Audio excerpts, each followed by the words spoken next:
नमस्कार दोस्तों, स्वागत है हमारी कोई वीडियो के अंदर। मैं हूं आपका दोस्त संदीप स्वामी और आप देख रहे हैं helping hand, help for betterment. दोस्तों 2023 की शुरुआत हो चुकी है। 2023 के अंदर आपकी जो डॉक्यूमेंटेशन है, आपका जो काम है, उसको बदलने का तरीका भी बदल गया है। आज की वीडियो में आपको बताने वाला हूं किस तरह से आप 2023 के अंदर जो आपका पासवर्ड है उसको नया बना सकते हैं। नया पासवर्ड बनाने का नया तरीका क्या है 2023 का, वो मैं आपको इस वीडियो में बताने वाला हूँ। वीडियो को शुरू से लेकर अंत तक कंप्लीट देखिएगा। वीडियो के अंदर आपको स्टेप बाय स्टेप पूरा प्रोसेस बताने वाला हूँ, किस तरह से आपको आवेदन करना रहेगा, किस तरह से आपको कौन कौन से डॉक्यूमेंट है वो आपको वहां पर लगाने रहेंगे, किस तरह से आपको फीस का जो पेमेंट है वो आपको वहां पे करना रहेगा। इसके अलावा आपको वहां पे किस तरह से आपका जो पासवर्ड है वो मिलने वाला है, कंप्लीट डिटेल देने वाला हूँ। वीडियो अच्छी लगी तो वीडियो को लाइक और कॉमेंट कीजिएगा। वीडियो शुरू करते हैं। तो दोस्तों पासपोर्ट बनाने का ये प्रोसेस आप अपने मोबाइल या लैपटॉप से कर सकते हैं। इसके लिए आपको सिंपली वीडियो के डिस्क्रिप्शन में दिए गए लिंक को ओपन करना है। आपके सामने पासपोर्ट सेवा का ऑफिशियल पोर्टल ओपन हो जाता है। आप जैसे ही इस पोर्टल पर आ जाते हैं, इसके बाद में आपको यहाँ पे न्यू यूजर रजिस्ट्रेशन का एक ऑप्शन दिखाई दे रहा है। सिंपली आपको इस पर क्लिक करना है। आपके सामने एक नया फॉर्म ओपन हो जाता है, जहाँ पे आपको सबसे पहले तो यहाँ पे अपनी डिटेल है वो फिलअप करनी है।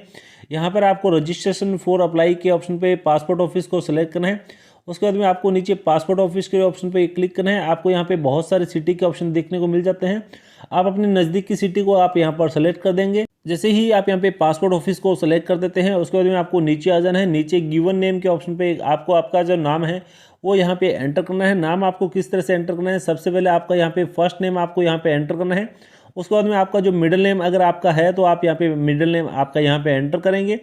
आप जैसे ही आपका फर्स्ट नेम और मिडिल नेम आप यहाँ पर एंटर कर देते हैं, उसके बाद में आपको नीचे आपका जो सरनेम है वो आपको यहाँ पे एंटर करना है।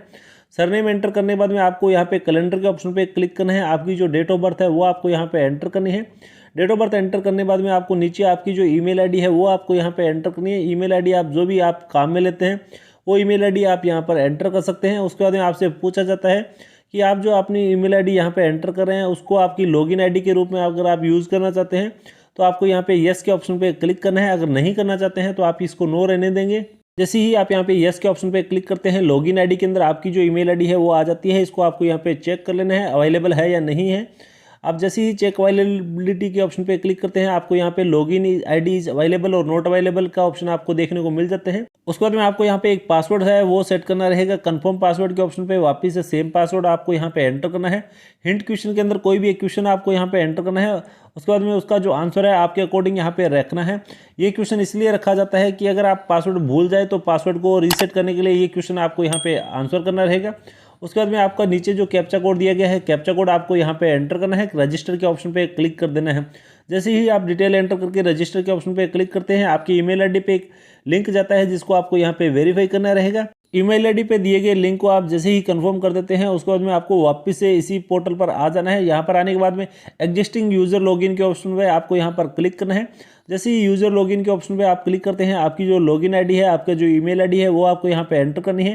कंटिन्यू के ऑप्शन पे क्लिक करना है। जैसे ही आप यहाँ पे कंटिन्यू के ऑप्शन पे क्लिक करते हैं, उसके बाद में आपका जो लॉगिन आईडी का पासवर्ड है वो आपको यहाँ पे एंटर करना है। कैप्चा कोड नीचे आपको एंटर कर देना है और लॉगिन के बटन पे क्लिक करना है। जैसे ही आप यहाँ पे डिटेल एंटर करके लॉगिन के बटन पे क्लिक करते हैं, क्लिक करते ही आपके सामने एक नया पेज ओपन हो जाता है, जहाँ पे अप्लाई फॉर फ्रेश पासपोर्ट का जो ऑप्शन आपको दिखाई दे रहा है, सिंपली आपको इस पर क्लिक करना है। जैसे ही आप यहाँ पे क्लिक करते हैं, उसके बाद में आपके सामने वापस से एक नया पेज आता है, जहाँ पे आपको अल्टरनेटिव फर्स्ट और सेकंड दो ऑप्शन आपको यहाँ पे दिखाई देते हैं। पासपोर्ट को अप्लाई करने के लिए फर्स्ट ऑप्शन है कि आपका जो प्रोसेस है पूरा यहाँ पर ऑनलाइन रहने वाला है। अगर आप पूरा प्रोसेस ऑनलाइन करना चाहते हैं तो आपको इसी ऑप्शन को क्लिक करना है। अगर आप यहाँ पे ऑफलाइन का पूरा प्रोसेस चाहते हैं कि आप फॉर्म डाउनलोड करके ऑफलाइन इसको जमा करवा के आपका जो पासवर्ड है वो लेना चाहते हैं, तो अल्टरनेटिव 2 के ऑप्शन को आपको यहाँ पे सेलेक्ट करना है। मैं आपको यहाँ पे सजेस्ट करूँगा कि अल्टरनेटिव फर्स्ट के ऑप्शन को आपको सेलेक्ट करना है। सेलेक्ट करते ही आपके सामने कुछ इस तरह का ऑप्शन आ जाता है, जहाँ पे आपको अपना स्टेट है उसको सेलेक्ट करना रहेगा। स्टेट को जैसे ही आप यहाँ पर सेलेक्ट कर देते हैं, उसके बाद में आपका जो डिस्ट्रिक्ट है, जो आपका होम डिस्ट्रिक्ट है, उसको आपको यहाँ पे सिलेक्ट करना है। जैसे ही आप अपने स्टेट को यहाँ पे सेलेक्ट करते हैं, डिस्ट्रिक्ट को सेलेक्ट करते हैं, आपके सामने एक नया पेज ओपन हो जाता है, जहाँ पे आपसे पूछा जाता है कि आप पासपोर्ट को री इशू करवाना चाहते हैं या फिर फ्रेश पासपोर्ट बनवाना चाहते हैं। तो आपको यहाँ पे फ्रेश पासपोर्ट का जो ऑप्शन है इसको सेलेक्ट करना है। उसके बाद में आपसे पूछा जाता है कि आप जो पासपोर्ट बनवाना चाहते हैं वो नॉर्मल पासपोर्ट बनवाना चाहते हैं या फिर आपकी कोई इमरजेंसी है, आप तत्काल पासपोर्ट यहाँ पे बनवाना चाहते हैं। आप दोनों में से कोई भी एक ऑप्शन यहाँ पे सेलेक्ट कर देंगे। अगर तत्काल चाहिए तो आपको यहाँ पे 7 डेज के अंदर आपका जो पासपोर्ट है वो मिल जाता है। नॉर्मल पासपोर्ट आपको 1 मंथ के अंदर मिलने वाला है। उसके बाद में आपसे पूछा जाता है कि आपका जो पासवर्ड है कितने पेज का आपको यहाँ पे चाहिए, तो 36 पेज का पासवर्ड अगर आपको चाहिए तो 36 को आप यहाँ पर सेलेक्ट करेंगे। अगर आपको 60 पेज का चाहिए तो 60 पेज को आप यहाँ पे सेलेक्ट करेंगे, नेक्स्ट के बटन पे क्लिक करेंगे। जैसे ही आप यहाँ पे क्लिक कर देते हैं उसके बाद में आपका जो फॉर्म है आपके सामने ओपन हो जाते हैं। सबसे पहले तो आपको यहाँ पे आपका जो नाम है, फर्स्ट नेम और मिडिल नेम आपको यहाँ पे एंटर करना रहेगा। आप जैसे ही आपका जो फर्स्ट नेम और मिडिल नेम आपके डॉक्यूमेंट के अकॉर्डिंग यहाँ पे एंटर कर देंगे, उसके बाद में आपका जो सरनेम है वो आपको यहाँ पर नीचे एंटर करना रहेगा। अगर आपका सरनेम नहीं है या फिर मिडिल नेम नहीं है तो आप उस ऑप्शन को खाली भी छोड़ सकते हैं। उसके बाद में आपका जो जेंडर है वो आपको यहाँ पे सिलेक्ट करना रहेगा। जेंडर मेल, फीमेल, ट्रांसजेंडर तीनों ऑप्शन आपको यहाँ पे देखने को मिल जाते हैं। जेंडर को सेलेक्ट करने के बाद में आपसे पूछा जाता है कि आपको यहाँ पे किसी और नाम से भी जाना जाता है, तो आपको यहाँ पे येस और नो के अंदर आपका आंसर है वो देना रहेगा। जैसे ही आप यहाँ पे येस और नो के अंदर आंसर दे देते हैं उसके बाद में आपको यहाँ पे बताना रहेगा कि आपने कभी अपना नाम है वो बदला है या नहीं बदला है। अगर आपने अपना नाम बदला है तो आपको यहाँ पे येस सेलेक्ट करना रहेगा। अगर आपने अपना नाम चेंज नहीं किया है तो इस कंडीशन के अंदर आपको यहाँ पे नो सेलेक्ट करना रहेगा। उसके बाद में आपका जो डेट ऑफ बर्थ है वो आपको यहाँ पे कैलेंडर से एंटर करना रहेगा। उसके बाद में आप जैसे ही डेट ऑफ बर्थ कैलेंडर से आप यहाँ पर सेलेक्ट कर देते हैं उसके बाद में आपसे पूछा जाता है कि आपका जन्म इंडिया के अंदर ही हुआ है या फिर बाहर हुआ है, तो आपको यहाँ पे येस और नो के अंदर सेलेक्ट करना है। उसके बाद में आपका जो प्लेस ऑफ बर्थ है उसका गांव या सिटी का नाम आपको यहाँ पे एंटर करना है। उसका स्टेट आपको यहाँ पे एंटर करना है। आपकी डिस्ट्रिक्ट आपको यहाँ पे एंटर करनी है। जैसे ही आप अपने बर्थ प्लेस की डिटेल है आप यहाँ पे एंटर कर देते हैं उसके बाद में आपका जो भी स्टेट है, जिस भी स्टेट के आप रहने वाले हैं उस स्टेट को आपको यहाँ पे एंटर करना है। आपकी जो डिस्ट्रिक्ट है उसको आपको यहाँ पे सिलेक्ट करना है। जैसे ही आप अपने स्टेट और डिस्ट्रिक्ट का नाम आप यहाँ पे एंटर कर देते हैं उसके बाद में आपसे पूछा जाता है कि आप मैरिड है या अनमेरिड है, सिंगल है, जो भी आपका मैटेरियल स्टेटस है उसको आपको यहाँ पे सिलेक्ट करना है। जैसे ही आप अपना मैटेरियल स्टेटस आप यहाँ पर सिलेक्ट कर देते हैं उसके बाद में आपसे पूछा जाता है कि आप यहाँ पे जो सिटीजन ऑफ इंडिया है बाई बर्थ है या फिर बाद में आके रहने लगे हैं। अगर आप यहाँ पे जन्म से रह रहे हैं तो आपको यहाँ पे बर्थ का ऑप्शन है उसको सेलेक्ट रहने देना है।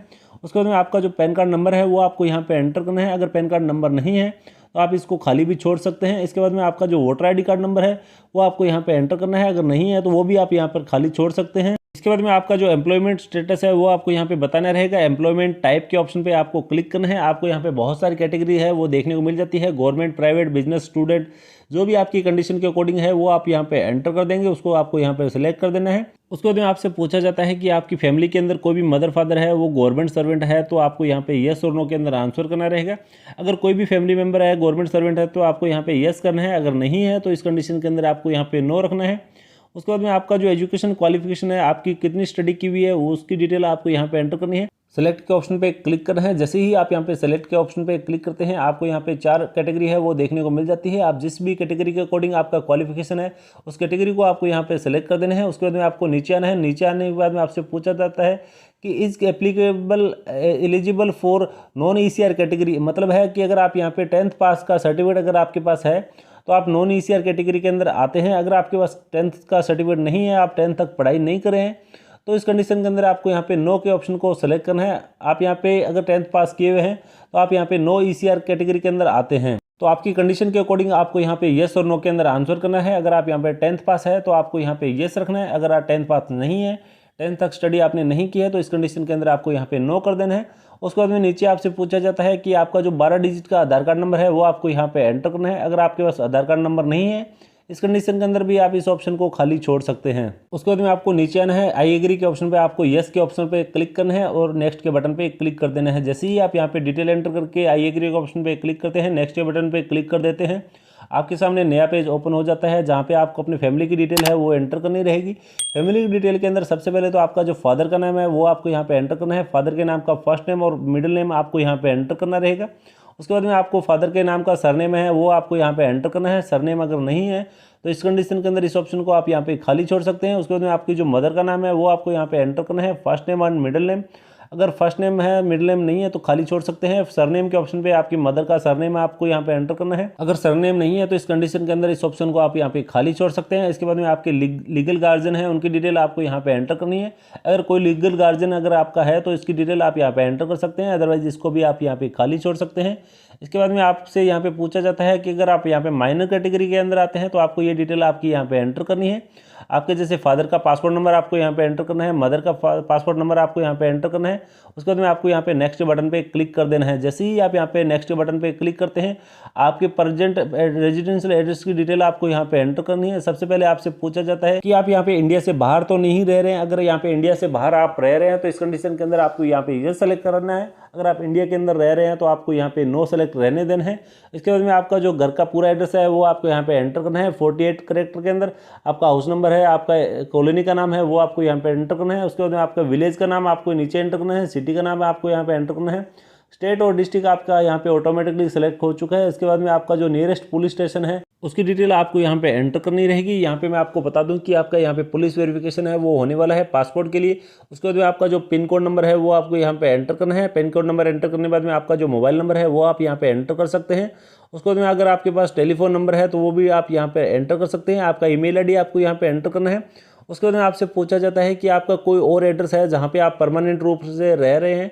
अगर है तो इस कंडीशन के अंदर आपको येस करना है। येस करने के बाद में आपको एड्रेस डिटेल नीचे आपको एंटर करनी रहेगी। अगर आपका कोई और एड्रेस नहीं है तो इस कंडीशन के अंदर आपको यहाँ पे नो को सिलेक्ट करना है, नेक्स्ट के बटन पे क्लिक करना है। जैसे ही आप अपनी डिटेल यहाँ पे एंटर कर देते हैं उसके बाद में आप जैसे ही नेक्स्ट बटन पे क्लिक करते हैं आपके सामने वापस एक नया पेज आ जाता है जहाँ पे आपके इमरजेंसी कॉन्टैक्ट नंबर है वो आपको यहाँ पे एंटर करनी है। सबसे पहले तो आपको यहाँ पे एंटर करना है उसका नाम, जिसके नाम पे आप इमरजेंसी के अंदर कॉलिंग करवाना चाहते हैं, उसका फर्स्ट नेम और मिडिल नेम आपको यहाँ पे एंटर करना है। उसकी पूरी एड्रेस डिटेल आपको यहाँ पे एंटर करनी है और उसका जो मोबाइल नंबर है वो आपको यहाँ पे एंटर करना है। उसके बाद में उसका अगर टेलीफोन नंबर है तो वो भी आप यहाँ पे एंटर कर सकते हैं। उसकी ईमेल आईडी आप यहाँ पे एंटर कर सकते हैं। यहाँ पे याद रहे कि इमरजेंसी कॉन्टैक्ट नंबर में वही डिटेल देनी है जो आपके इमरजेंसी में काम आ सकें। उसके बाद में आपको यहाँ पे नेक्स्ट बटन पे क्लिक करना है। उसके बाद में आपके सामने एक नया पेज आ जाता है जहाँ पे आइडेंटिफाई सर्टिफिकेट पासपोर्ट डिटेल का एक ऑप्शन दिखाई देता है। सबसे पहले आपको यहाँ पे पूछा जाता है have you ever house hold any identify certificate, तो इस ऑप्शन को आपको यहाँ पे नो रहने देना है। उसके बाद में आपसे पूछा जाता है कि आपकी डिटेल है previous current diplomatic official passport certificate में दी है, तो आपको यहाँ पे अगर आपकी डिटेल पता है तो आप यहाँ पे डिटेल अवेलेबल के ऑप्शन पे क्लिक कर सकते हैं। अगर आपके पास कोई भी डिटेल नहीं है तो डिटेल नॉट अवेलेबल के ऑप्शन पे आपको यहाँ पे क्लिक करना है। उसके बाद में आपसे पूछा जाता है कि आपने पहले कभी पासपोर्ट के लिए अप्लाई किया है और आपका जो पासपोर्ट है वो नहीं बना है, रोक दिया गया है, तो इस कंडीशन के अंदर आपको येस सेलेक्ट करना है। अगर आपके साथ ऐसा नहीं हुआ है इस कंडीशन के अंदर आपको नो सेलेक्ट करना है और नेक्स्ट कर देना है। जैसे ही आप यहाँ पे नेक्स्ट के ऑप्शन पे क्लिक करते हैं आपके सामने अदर डिटेल का एक ऑप्शन आता है जहाँ पे आपसे बहुत सारे क्वेश्चन है वो पूछे जाते हैं, जैसे कि आपके ऊपर कोई क्रिमिनल रिकॉर्ड है, आपके ऊपर कोई FIR हो चुकी है, आपके खिलाफ कोई पुलिस केस चल रहा है या फिर आपके खिलाफ कोर्ट के अंदर कोई केस चल रहा है। तो इस कंडीशन के अंदर आपको येस और नो के अंदर आपको सभी सवाल के आंसर देने रहेंगे। उसके बाद में आपको सिंपली नेक्स्ट के ऑप्शन पे क्लिक करना है। जैसे ही आप यहाँ पे नेक्स्ट के ऑप्शन पे क्लिक करते हैं आपके सामने एक नया पेज ओपन हो जाता है जहाँ पे आप देख सकते हैं कि आपका जो पासपोर्ट आने वाला है कुछ इस तरह से आने वाला है। यहाँ पे आपकी डिटेल आपको शो हो जाती है। इसके अलावा आपके यहाँ पे सिग्नेचर का और आपकी जो फोटो का ऑप्शन आपको यहाँ पे दिखाई दे जाता है। आप जैसे ही डिटेल को क्रॉस वेरीफाई कर लेते हैं उसके बाद में आपको यहाँ पे नेक्स्ट के ऑप्शन पे क्लिक करना है। आप डिटेल चेक करने के बाद में यहाँ पे जैसे ही नेक्स्ट के बटन पे क्लिक करते हैं आपके सामने वापस एक नया पेज आ जाता है। यहाँ पर आपको सेल्फ डिक्लेरेशन का एक फॉर्म दिखाई देता है जहाँ पे आपको प्रूफ ऑफ बर्थ के डॉक्यूमेंट के अंदर से कोई भी एक डॉक्यूमेंट की लिस्ट है, उस लिस्ट के अकॉर्डिंग आपके पास जो भी डॉक्यूमेंट अवेलेबल है इस डॉक्यूमेंट को आपको यहाँ पे सिलेक्ट करना है। जैसे कि आप यहाँ पे देख सकते हैं आधार कार्ड है, पैन कार्ड है, वोटर ID कार्ड है। इसके अलावा आपके सामने ड्राइविंग लाइसेंस का ऑप्शन आ जाता है, बंदूक का लाइसेंस का ऑप्शन आ जाता है। आपके पास जो भी डॉक्यूमेंट आपके पास अवेलेबल है इस डॉक्यूमेंट को इस लिस्ट के अकॉर्डिंग आपको यहाँ पे सिलेक्ट कर देना है। जैसे कि यहाँ पे पैन कार्ड का ऑप्शन मैं यहाँ पर सेलेक्ट कर देता हूँ या फिर आधार कार्ड का ऑप्शन आप यहाँ पे सेलेक्ट कर सकते हैं। इसके बाद में आपको प्रूफ ऑफ एड्रेस के ऑप्शन पे क्लिक करना है। यहाँ पर भी आपको एक लिस्ट देखने को मिल जाती है। इस लिस्ट के अकॉर्डिंग आपके पास जो भी डॉक्यूमेंट अवेलेबल है इस लिस्ट के अकॉर्डिंग आपको उस डॉक्यूमेंट को यहाँ पर सेलेक्ट कर लेना है। जैसे कि आधार कार्ड है, पैन कार्ड है, बंदूक का लाइसेंस है, किसान पासपोर्ट है, इसके अलावा आपका बर्थ सर्टिफिकेट है, आपका राशन कार्ड है, गैस कनेक्शन है, इलेक्ट्रिसिटी बिल है। आपके पास बहुत सारे ऑप्शन यहाँ पे आपको मिल जाते हैं। किसी भी एक ऑप्शन को आप यहाँ पे सिलेक्ट कर सकते हैं। जैसे मैं यहाँ पे आधार कार्ड के ऑप्शन को सेलेक्ट कर लेता हूँ। उसके बाद में नीचे आ जाना है। नीचे आने के बाद में प्लेस के ऑप्शन पे आपको क्लिक करना है। आप जिस भी एड्रेस से ये फॉर्म फिलअप कर रहे हैं उस प्लेस का नाम आपको यहाँ पे एंटर कर देना है। डेट आपकी यहाँ पे ऑटोमेटिकली एंटर हो चुकी है। उसके बाद में आपको यहाँ पे आई एग्री के ऑप्शन पे क्लिक करना है। प्रीवियस एप्लीकेशन फॉर्म के ऑप्शन पे जाके आप अपना फॉर्म है इसको चेक कर सकते हैं। इसके अलावा अगर आपने डिटेल सही सबमिट की है तो आपको यहाँ पे डायरेक्टली सबमिट फॉर्म के ऑप्शन पे क्लिक कर देना है। आपका यहाँ पे फॉर्म है सक्सेसफुली सबमिट हो चुके हैं। आपका जो फॉर्म नंबर है इसका एप्लीकेशन नंबर अभी आपको यहाँ पे देखने को मिल जाता है। इस एप्लीकेशन नंबर को आपको यहाँ पे नोट कर लेना है, अदरवाइज इसका स्क्रीनशॉट आपको यहाँ पर ले लेना है। इसके बाद में आपकी जो पेमेंट है वो यहाँ पे आपको करनी रहेगी। तो इसके लिए सिंपली आपको पे एंड शेड्यूल अपॉइंटमेंट के ऑप्शन पे आपको क्लिक करना है। जैसे ही आप यहाँ पे एंड शेड्यूल अपॉइंटमेंट के ऑप्शन पे क्लिक करते हैं आपके सामने एक नया पेज यहाँ पर ओपन हो जाता है जहाँ पे आपके दो ऑप्शन आते हैं। फर्स्ट है ऑनलाइन पेमेंट करने का, दूसरा है ऑफलाइन चालान के थ्रू पेमेंट करने का। आप किसी भी एक ऑप्शन को यहाँ पे सेलेक्ट कर सकते हैं। जैसे मैं यहाँ पे ऑनलाइन पेमेंट के ऑप्शन को सेलेक्ट करूँगा, नेक्स्ट के बटन पे क्लिक कर देते हैं। इसके बाद में आपका जो एप्लीकेशन नंबर आपके सामने आ जाता है, इसको क्रॉस वेरीफाई करने के बाद में आपको नेक्स्ट बटन पे क्लिक करना है।